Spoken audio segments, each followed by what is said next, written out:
Nervous. Very, very dreadfully nervous. I had been and am, but why will you say that I am mad? The disease had sharpened my senses, not destroyed, not dulled them. Above all was the sense of hearing acute. I heard all things in the heaven and in the earth. I heard many things in hell. How then am I mad? Hearken and observe how healthily, how calmly I can tell you the whole story. It is impossible to say how first the idea entered my brain, but once conceived, it haunted me day and night. Object there was none, passion there was none. I loved the old man. He had never wronged me. He had never given me insult. For his gold I had no desire. I think it was his eye. Yes, it was this. One of his eyes resembled that of a vulture, a pale blue eye with a film over it. Whenever it fell upon me, my blood ran cold. And so by degrees, very gradually, I made up my mind to take the life of the old man and thus to rid myself of the eye forever. Now, this is the point. You fancy me mad. Well, madmen know nothing, but you should have seen me. You should have seen how wisely I proceeded, with what caution, with what foresight. I was never kinder to the old man than during the whole week before I killed him.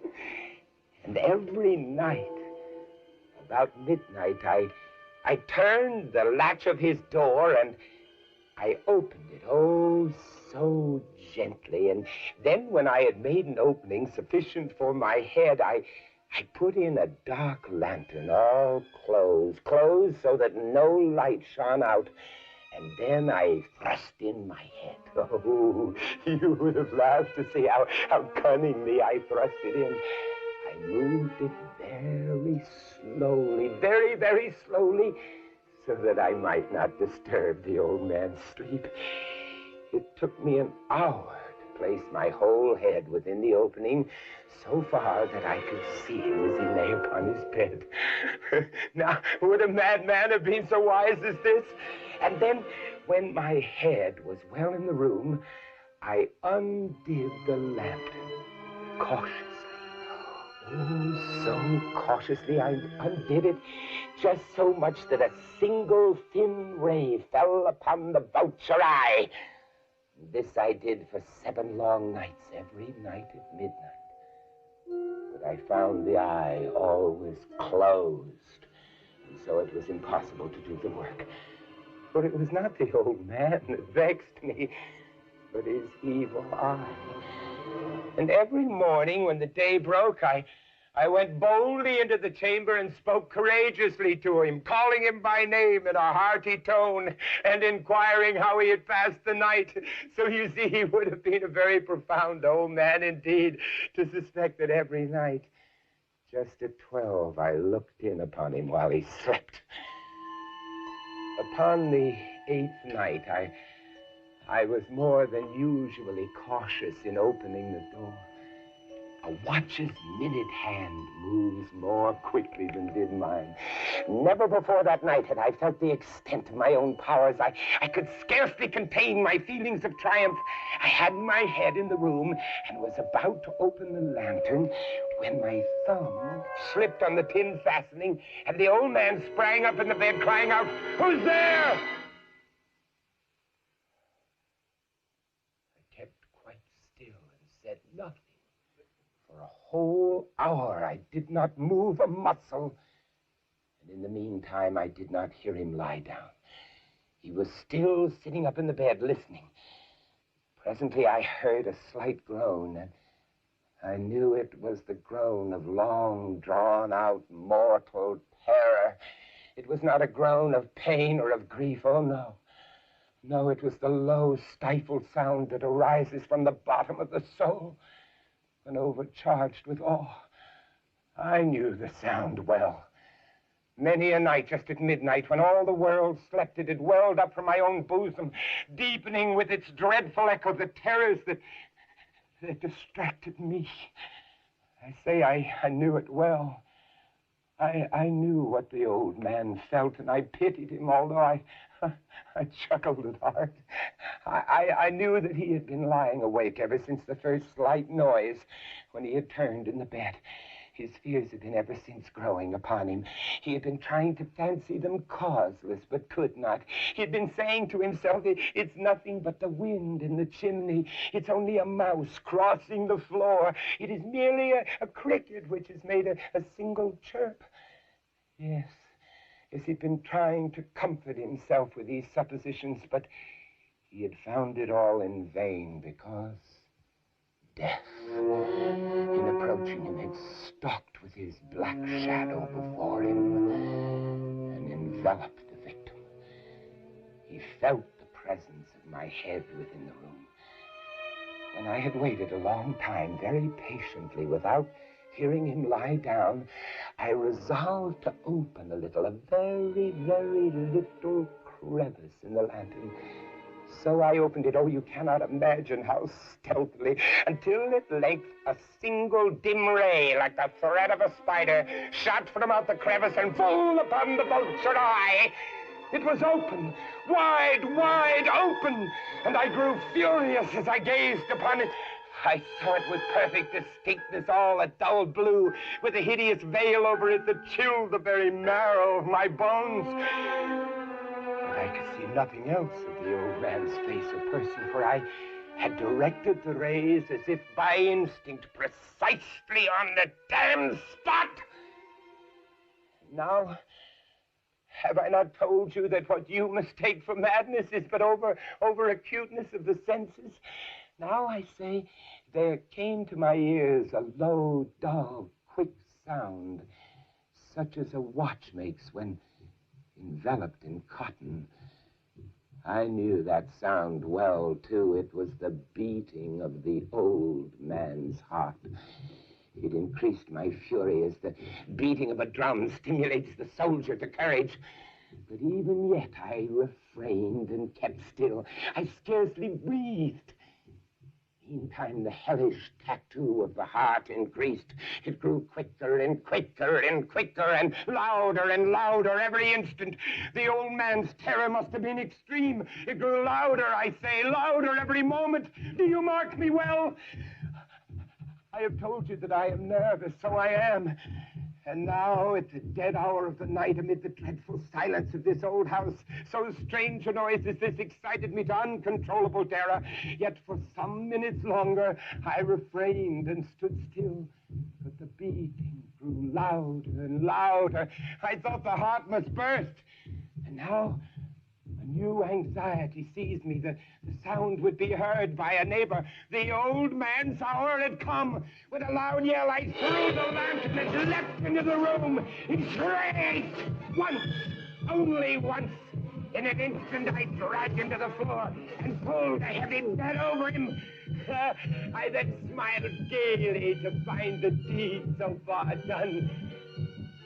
For many minutes, the heart beat on with a muffled sound. Still, this did not vex me. It would not be heard through the wall, and then, at last, it ceased. The old man was dead. I removed the bed and examined the corpse. Yes, he was stone dead. I placed my hand upon the heart and held it there for many minutes. There was no pulsation. He was stone dead. His eye would trouble me no more. Now, if you still think me mad, you will think so no longer when I describe the wise precautions I took for the concealment of the body. First, I dismembered the corpse. I cut off the head, and then the arms and the legs.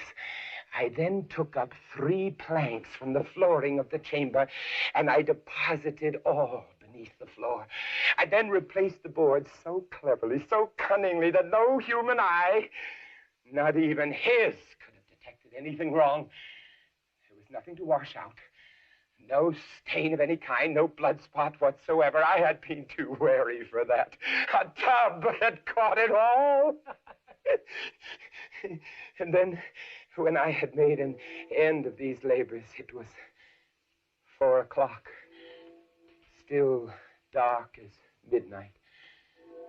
As the bell sounded, there came a knocking at the street door. I went down to open it with a light heart, for what had I now to fear? There entered 3 men who introduced themselves with perfect suavity as officers of the police. A shriek had been heard by a neighbor during the night. Suspicion of foul play had been aroused, and they, the officers, had been dispatched to search the premises. I smiled, for what had I to fear? I bade the gentleman welcome. The shriek, I said, was my own in a dream. The old man I mentioned was absent in the country. I took my visitors all over the house, and I bade them search and search well. I led them at length to his chamber. I showed them his treasures, secure, undisturbed.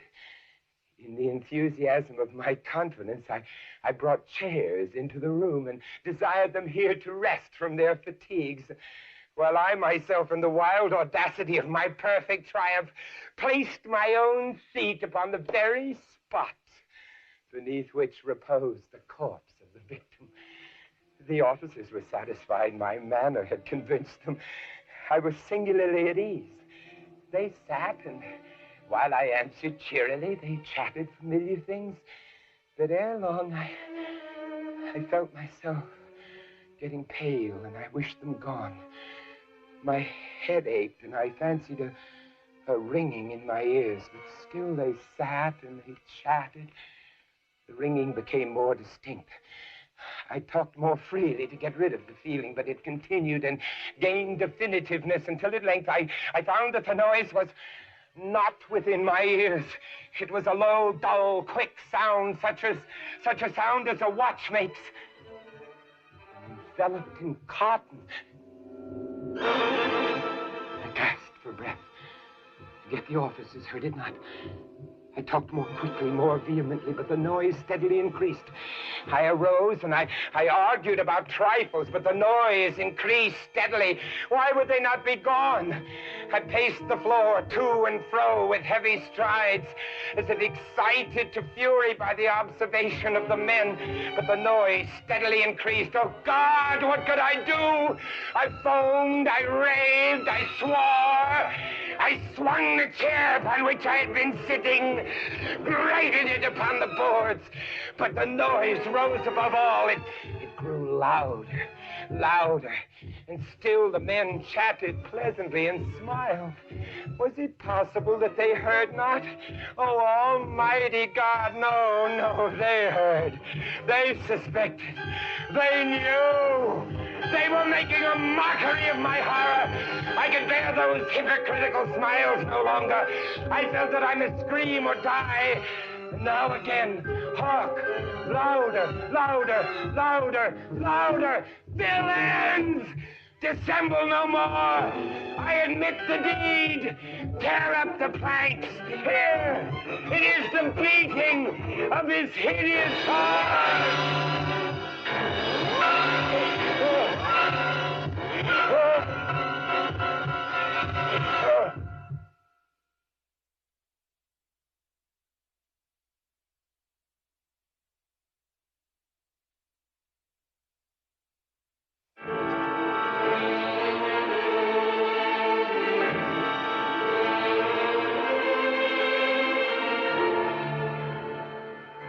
During the dread reign of cholera in New York, I had accepted the invitation of a relative to spend a fortnight with him here in the retirement of his cottage on the banks of the Hudson.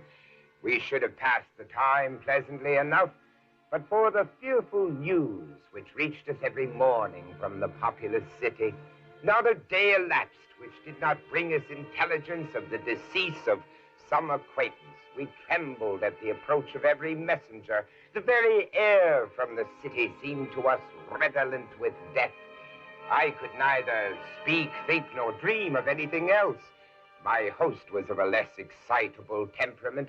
To the realities of terror, he was sufficiently alive, but of its shadows, he had no apprehension.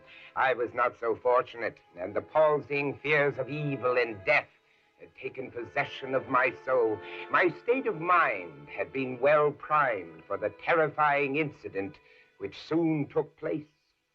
Near the close of an exceedingly warm day, I was alone, sitting with a book in hand at this window, commanding through a long vista of the riverbanks a view of a distant hill, the face of which nearest my position had been denuded by a landslide of the principal portion of its trees. My thoughts had been long wandering from the volume before me to the gloom and desolation of the neighboring city. Uplifting my eyes from the page, they fell upon the naked face of the hill, and upon an object, upon some living monster of hideous conformation, which very rapidly made its way from the summit to the bottom, disappearing finally in the dense forest below. As this creature first came in sight, I doubted my own sanity, and many minutes passed before I succeeded in convincing myself that I was neither mad nor in a dream. Estimating the size of the creature, I concluded it to be far larger than any ship of the line in existence. I say ship of the line because the shape of the monster suggested the idea. The hull of one of our battleships might convey a very tolerable conception of the general outline. The mouth of the animal was situated at the end of a tube, some 60 or 70 feet in length, and about as thick as the body of an ordinary elephant. Near the root of this trunk was an immense quantity of black, shaggy hair, more than could have been supplied by the coats of a score of buffalo, and projecting from this hair downwardly and laterally sprang two gleaming tusks, not unlike that of the wild boar, but of infinitely greater dimension. The body was fashioned like a wedge with a point toward the earth. From it there were outspread two pairs of wings, each wing nearly 100 yards in length, one pair being placed above the other, and all thickly covered with metal scales, each scale apparently some 10 or 12 feet in diameter. But the chief peculiarity of this horrible thing was the representation of a death's head, which covered nearly the whole surface of its breast, and which was as accurately traced in glaring white upon the dark ground of the body as if it had been carefully designed by an artist. While I regarded this terrifying animal, and more especially the appearance on its breast, with a feeling of horror and awe, I perceived the huge jaws at the extremity of the trunk suddenly expand themselves, and from them there proceeded a sound so loud and so expressive of woe that it struck upon my nerves like a knell. And as the monster disappeared at the foot of the hill, I fell almost fainting to the floor.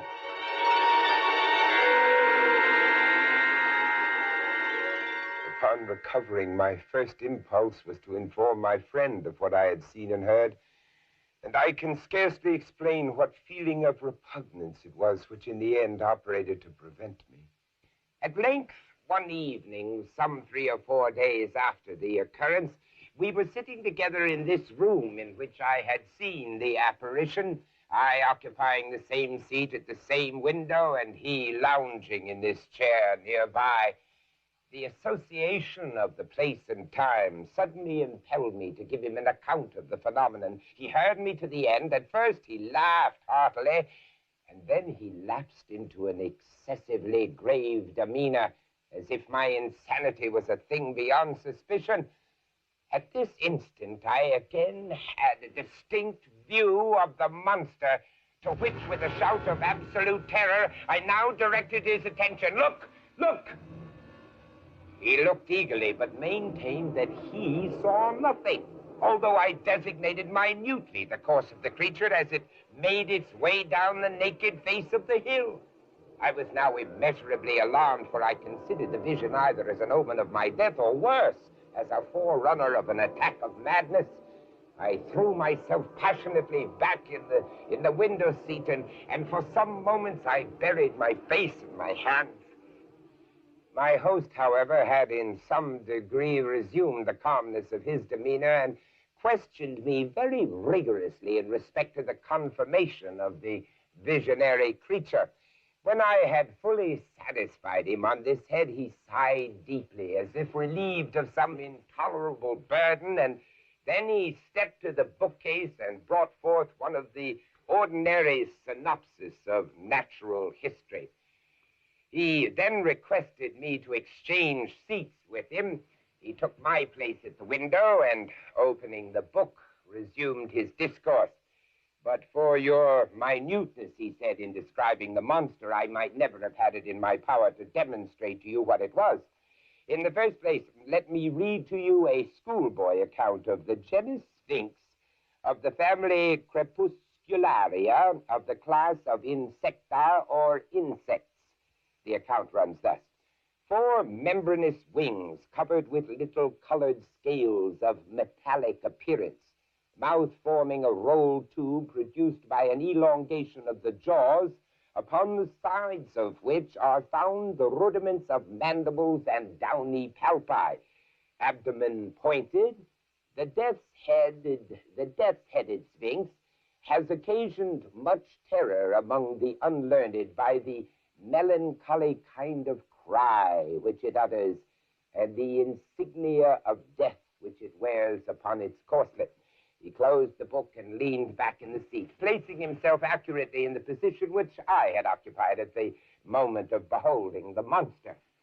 "Ah, there it is," he exclaimed.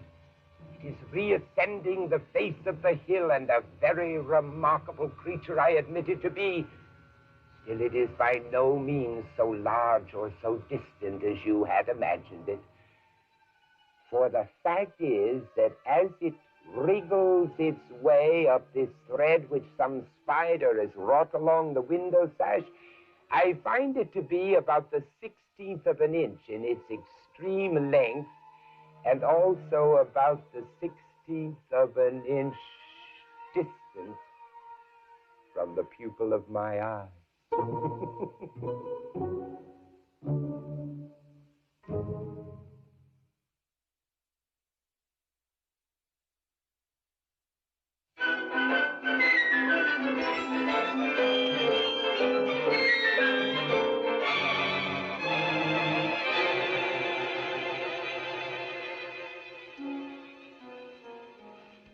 The 1,000 injuries of Fortunato I had borne as best I could, but when he ventured upon insults, I vowed revenge. Now, you who so well know the nature of my soul will not suppose, however, that I gave utterance to a threat. At length, I would be avenged. I would not only punish, but punish with impunity. It must be understood that neither by word nor deed had I given Fortunato cause to doubt my good will. I continued to smile in his face, but he did not perceive that my smile now was at the thought of his immolation. He had a weak point, this Fortunato. Although in other regards he was a man to be respected and even feared, he prided himself in his connoisseurship of wine. I was skillful in the Italian vintages myself and bought largely whenever I could. It was about dusk one evening during the supreme madness of the carnival season that I encountered my friend. He accosted me with excessive warmth, for he had been drinking much. The man wore the costume of a jester. He had on tights, and his head was surmounted by the conical cap and bells. I was so pleased to see him that I thought I should never have done with wringing his hand. I said to him, "My dear Fortunato, you are luckily met. How remarkably well you are looking today. Oh, I have received a keg of what passes for Amontillado, and I have my doubts." "How?" said he. "Amontillado, a cask? Impossible. And in the middle of the carnival?" "Well, I have my doubts. And I was silly enough to pay the full Amontillado price without consulting you in the matter. You were not to be found, and I was fearful of losing a bargain. Amontillado! Amontillado! Yes, as you are engaged, I am on my way to meet Junte-se. If anyone has a critical turn, it is he. He will tell me. Junte-se cannot tell Amontillado from sherry. And yet some fools will have it that his taste is a match for your own. Come, let us go to your vaults. Oh, my friend, no, I will not impose upon your good nature. I perceive you have an engagement, Junte-se. I have no engagement. Come. My friend, no, it is not the engagement, but the severe cold with which I perceive you are afflicted. The vaults are insufferably damp. They are encrusted with mold. Let us go, nevertheless. The cold is merely nothing. Amontillado, you have been imposed upon. As for Junte-se, he cannot distinguish sherry from Amontillado. Thus speaking, Fortunato possessed himself of my arm. I, putting on a mask of black silk and drawing a cape closely about my person, suffered him to hurry me to my palazzo. Oh, there were no attendants at home. They had absconded to make merry in honor of the time. I took from their sconces 2 torches, and giving one to Fortunato, bowed him through several suites of rooms to the archways that led into the vaults. I passed down a long and winding staircase, requesting him to be cautious as he followed. We came at length to the foot of the descent and stood together on the damp ground of the catacombs of the Montresors, my family. The gait of my friend was unsteady, and the bells on his jester's cap jingled as he strode. Where is the cask? It is farther on, but observe the white web work which gleams from these cavern walls. Mold? Mold, yes. How long have you had that cough? My poor friend found it impossible to reply for many minutes. It is nothing. Come, we will go back. Your health is precious. You are rich, respected, admired, beloved. You are a man to be missed. For me, it is no matter. We will go back. You will be ill, and I cannot be responsible. Besides, there is Junte-se. Enough. The cough is a mere nothing. It will not kill me. I shall not die of a cough. True. And indeed, I had no intention of alarming you unnecessarily, but you should use all proper caution. A draught of this Medoc will defend us against the dance.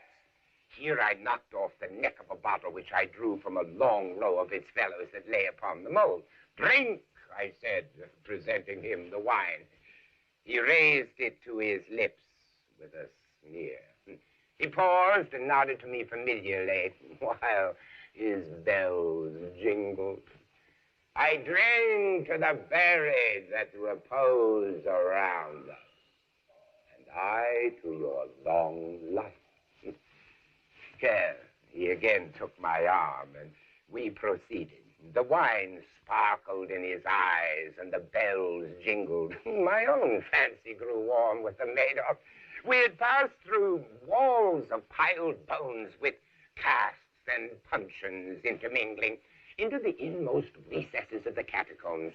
I paused again, and this time made bold to seize Fortunato by an arm.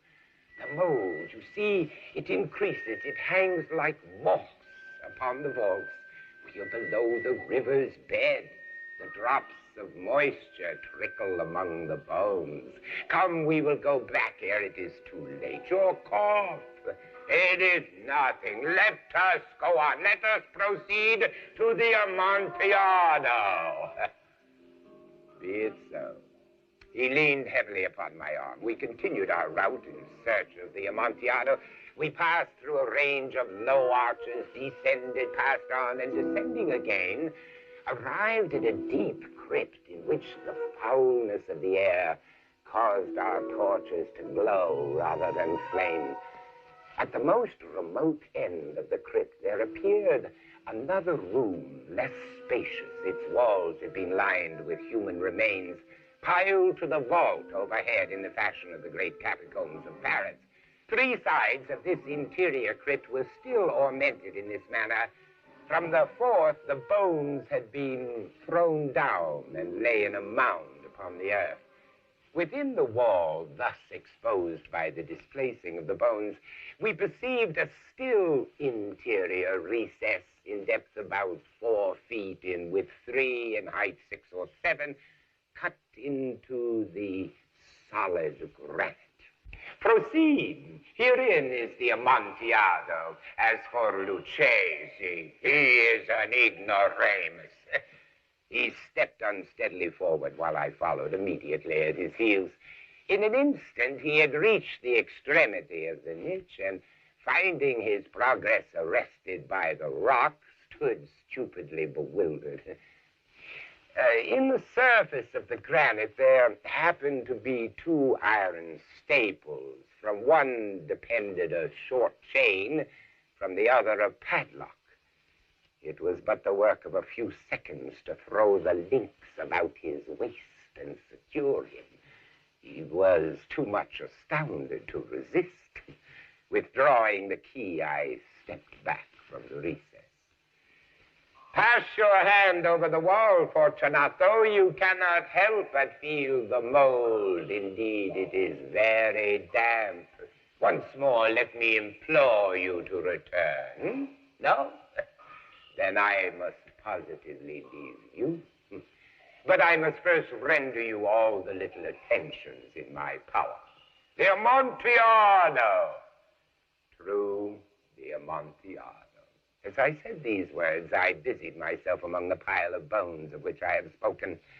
Throwing them aside, I soon uncovered a quantity of building stone and mortar. With these materials and with the aid of a trowel, I began vigorously to wall up the entrance of the niche. I scarcely laid the first tier of the masonry when I discovered that the intoxication of Fortunato had in a great measure worn off. The earliest indication I had of this was a low moaning cry from the depth of the recess. It was not the cry of a drunken man. Then there was a long and obstinate silence. I laid the second tier and the third and the fourth, and then I heard the furious vibrations of the chain. The noise lasted for several minutes, during which, that I might hearken to it with the more satisfaction, I ceased my labors and sat down upon the bones. When at last the clanking subsided, I resumed the trowel and finished without interruption the 5th, the 6th, and the 7th tier. The wall was now nearly upon a level with my breast. I again paused, and holding the torch over the masonwork, threw a few feeble rays upon the figure within. A succession of loud and shrill screams bursting suddenly from the throat of the chain form seemed to thrust me violently back. For a brief moment I hesitated. I trembled. Then I placed my hand upon the solid fabric of the catacombs and felt satisfied. I reapproached the wall. I replied to the yells of him who clamored. I re-echoed. I aided. I surpassed them in volume and in strength. I did this. And the clamorer grew still. It was now midnight, and my task was drawing to a close. I had completed the 8th, the 9th, and the 10th tier. I had finished a portion of the last, the 11th. There remained but a single stone to be fitted and plastered in. I struggled with its weight. I placed it partially in its destined position. But now there came from out the niche a low laugh that erected the hairs upon the back of my neck. A very good joke indeed, an excellent jest. We will have many a rich laugh about it at the palazzo. Over our wine. The Amontillado. Yes, the Amontillado. But is it not getting late? Will they not be waiting for us at the Palazzo? The Lady Fortunato and the rest? Let us be gone. Yes, let us be gone. For the love of God, Montresor! Yes, for the love of God, Fortunato. But to these words I hearkened in vain for a reply. I grew impatient. I called aloud, Fortunato? Fortunato? No answer still. I thrust a torch through the remaining aperture and let it fall within. There came forth in return only a jingling of the bells. My heart grew sick on account of the dampness of the catacombs. I hastened to make an end of my labor. I forced the last stone into its position. I plastered it up. Against the new masonry, I erected the old rampart of bones. For the half of a century, no mortal has disturbed them. In pace requiescat.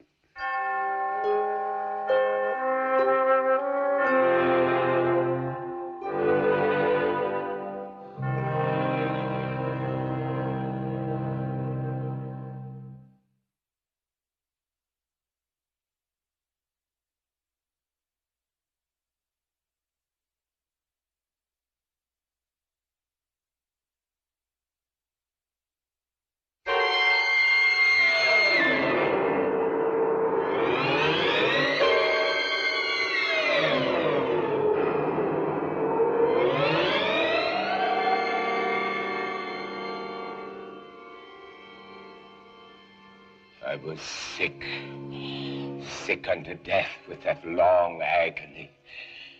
I felt that my senses were leaving me. The dread sentence of death was the last distinct phrase which reached my ears. After that, the voices of the Inquisition judges seemed to merge in one dreamy, indeterminate hum. I saw the lips of the black-robed judges, white and thin even to grotesqueness, writhing with their deadly locution, fashioning the syllables of my name and the decree of death by torture. And then the blackness loomed close up against my skin, snuffing out even the evil whiteness of those damning lips, driving all sensibility into retreat in a mad rushing descent as of the soul into Hades. Then silence and stillness and night were the universe. I had swooned. Yet shadows of memory reflect dimly upon the inner walls of my mind. Shadows of tall figures that lifted and bore me down, down to a place of flatness and dampness and silence. Silence. Then all was madness. I would not open my eyes. I felt that I lay upon my back unbound. I reached out my hand and it fell heavily upon something damp and hard. I longed, yet dared not to employ my vision. It was not that I feared to look upon things horrible, but that I grew aghast lest there should be nothing to see. At length, with a wild desperation at heart, I quickly unclosed my eyes. My worst thoughts were confirmed. The blackness of eternal night encompassed me. I struggled for breath. The intensity of the darkness seemed to oppress and stifle me. Perspiration burst from every pore and stood in big, cold beads upon my forehead. I thrust my arms wildly above and around me, clawing, grasping, reaching for something, either damnable or saving, but something. Nothing. The agony of suspense grew intolerable, and so I arose. Cautiously, I stepped forward, my eyes straining from their sockets in hope of catching some faint ray of light. But the blackness was still a disguise, until finally a wall, smooth smooth, slimy, cold. A wall. I followed it up, stepping with all that careful distrust inspired by the thousand vague rumors of the horrors of Toledo. Finally, I took courage. I resolved to quit the wall and to cross the enclosure in as direct a line as possible. The floor was treacherous with slime. I advanced cautiously, some 10 or 12 paces in this manner, when suddenly I stumbled and fell violently on my face. In the confusion attending my fall, I did not immediately apprehend a somewhat startling circumstance. It was this. My chin rested upon the floor of the prison, but my lips and the upper portion of my head touched nothing. At the same time, my forehead seemed bathed in a clammy vapor, and the peculiar smell of decayed fungus arose to my nostrils. I had fallen at the very brink of a circular pit. Groping about the masonry, just below the margin, I succeeded in dislodging a small fragment and let it fall into the abyss. Many, many seconds I waited and hearkened to its reverberations as it dashed against the sides of the chasm in its descent. At length there was a sullen plunge into water, succeeded by loud echoes.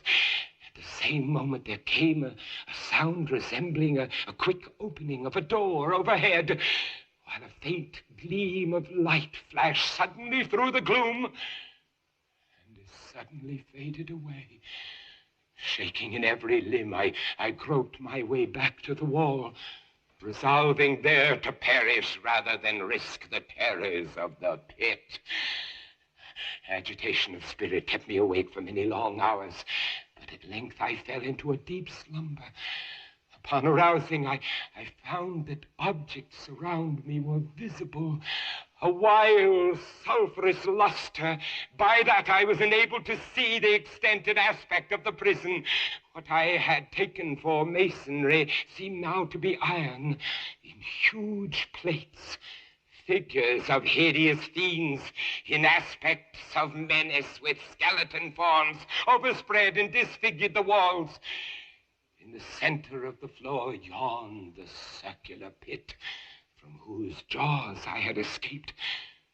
Then I realized that I was securely bound to a low framework of wood, strapping past in many convolutions about my body, leaving at liberty only my head and my left arm, so that only with much exertion could I supply myself with food from an earthen dish which lay by my side on the floor. The food in the dish was meat, pungently seasoned. Looking upward, I surveyed the ceiling of my prison. It was some 30 or 40 feet overhead, and suspended therefrom was what appeared to be a huge pendulum, such as one might see on antique clocks. While I gazed at it, I fancied that I saw it move, ever so slightly. I watched it for some minutes, somewhat in fear, but more in wonder. Then a noise attracted my notice, and looking to the floor, I saw several enormous rats. They had issued from the pit with ravenous eyes allured by the scent of the meat. It required much effort and attention to scare them away from the food. When I again cast my eyes upward, what I saw confounded and amazed me. The sweep of the pendulum had increased in extent by nearly a yard. What mainly disturbed me was the idea that it had perceptibly descended. I now observed, with what horror it is needless to say, that its lower extremity was a crescent of glittering steel, about a foot in length from horn to horn, the horns upward, and the under edge evidently as keen as that of a razor, and it hissed as it swung through the air, inch by inch, With a descent only appreciable at intervals that seemed ages, down and still down it came. Days passed ere it swept so closely over me as to fan me with its acrid breath. I prayed for its more speedy descent. I grew frantically mad and struggled to force myself upward against the sweep of the fearful scimitar. And then suddenly I fell calm and lay smiling at the glittering death as a child would at some rare bauble. I saw that the crescent was designed to cross the region of my heart. It would fray the serge of my garment. It would return and repeat its operations again and again. But the fraying of my garment would be all that for several minutes it would accomplish. To the right, to the left, far and wide, down, steadily down it crept, with the shriek of a damned spirit, to my heart, with the stealthy pace of the tiger. I alternately laughed and howled as the odor of the sharp steel forced itself into my nostrils. Down, relentlessly down. It vibrated finally within 3 inches of my bosom. 10 or 12 sweeps would bring the steel in actual contact with my clothing. And then, with this observation, there suddenly came over my spirit all the keen, collected calmness of despair. For the first time in many hours, or perhaps days, I thought of the rats. They had been literally swarming around the low framework upon which I lay. They were wild, bold, and ravenous, their red eyes glaring upon me as if they waited for motionlessness on my part to make me their prey. What food, I thought, have they been accustomed to in the pit? They had devoured, in spite of all my efforts to prevent them, all but a small remnant of the contents of the dish. Although my plan was scarcely sane, I proceeded at once to attempt its execution. With the particles of the oily and spicy meat which now remained, I thoroughly rubbed the restraining binding wherever I could reach it. Then I lay breathlessly still. At first, the ravenous animals were startled and terrified at the change. Observing, however, that I remained without motion, one or two of the boldest leapt upon the framework and smelt at my bonds. This seemed the signal for a general rush. They leapt in hundreds upon my person. The measured movement of the pendulum disturbed them not at all. Avoiding its strokes, they busied themselves gnawing the anointed bindings. They pressed, they swarmed upon me in ever accumulating heaps. They writhed upon my throat. Their cold lips sought my own. I was half stifled by their thronging pressure. Disgust, for which the world has no name, swelled my bosom and chilled with a heavy clamminess my heart. Yet 1 minute, and I felt that the struggle would be over. Plainly, I perceived the loosening of the strapping. I knew that in more than one place it must be already severed. With a more than human resolution, I lay still. Nor had I erred in my calculations, nor had I endured in vain. I at last felt that I was free. Stroke of the pendulum already pressed upon my bosom. It had divided the serge of my garment. Twice again it swung, and a sharp sense of pain shot through every nerve. But the moment of escape had arrived. At a wave of my hand, my deliverers hurried tumultuously away. With a steady movement, I slid from the embrace of the bindings and beyond the reach of the scimitar. I was free! Free! But still in the grasp of the Inquisition. I had scarcely stepped from my wooden bed of horror when the motion of the hellish machine ceased, and I beheld it drawn up. My very motion was undoubtedly watched. Free! I had but escaped death in one form of agony, to be delivered unto worse than death in some other. With that thought, I rolled my eyes nervously on the barriers of iron that hemmed me in. I observed that the figures of the fiends upon the walls had now assumed a startling and most intense brilliancy. Demon eyes of a wild and ghastly vivacity glared upon me from 1,000 directions. It was unreal. While I breathed, there came to my nostrils the breath of the vapor of heated iron. A suffocating odor pervaded the prison. I panted. I gasped for breath. I shrank from the burning metal to the center of the cell. Amid the thought of the fiery destruction that impended, the idea of the coolness of the pit came over my soul like balm.